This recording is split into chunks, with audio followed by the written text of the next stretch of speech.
Bismillahirrahmanirrahim. Assalamualaikum warahmatullahi wabarakatuh. Kembali lagi dalam pembelajaran PBM di pertemuan yang ketiga. Di sini kita akan membahas soal yang masih bersangkutan dengan soal yang pertama kita bahas di di paket yang kedua ini.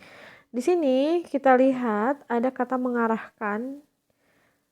Nah, kata mengarahkan itu di kalimat pertama paragraf kedua. Agama berperan sangat penting dalam mengatur kehidupan manusia dan mengarahkan kepada kebaikan bersama. Kira-kira apakah kata mengarahkan ini harus diubah atau tidak perlu diubah atau tidak perlu diperbaiki? Apabila diperbaiki itu harus menjadi seperti apa? Mari kita lihat di pertanyaannya.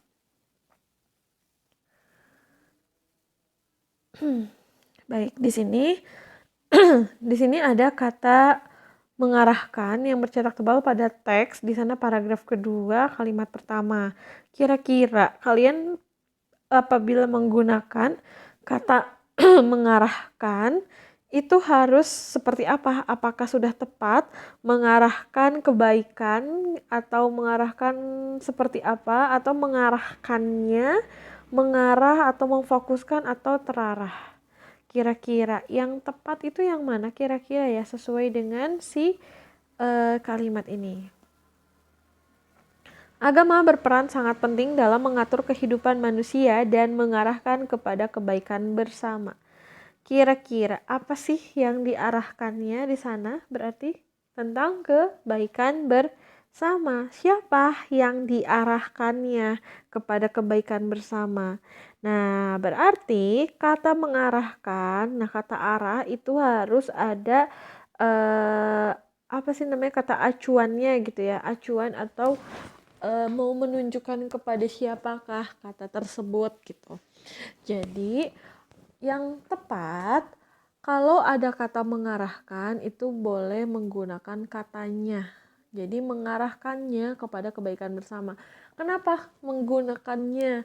Karena di sana yang diarahkan itu adalah manusia. Yang kata sebelumnya dijelaskan agama berperan sangat penting dalam mengatur kehidupan manusia.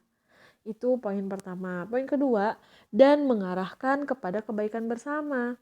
Kan bisa aja agama mengarahkan kepada kebaikan bersama, tapi kita tertujunya lebih baik kepada manusia. Karena kalau agama itu kan pasti udah jelas pasti untuk mengajak kebaikan bersama gitu ya.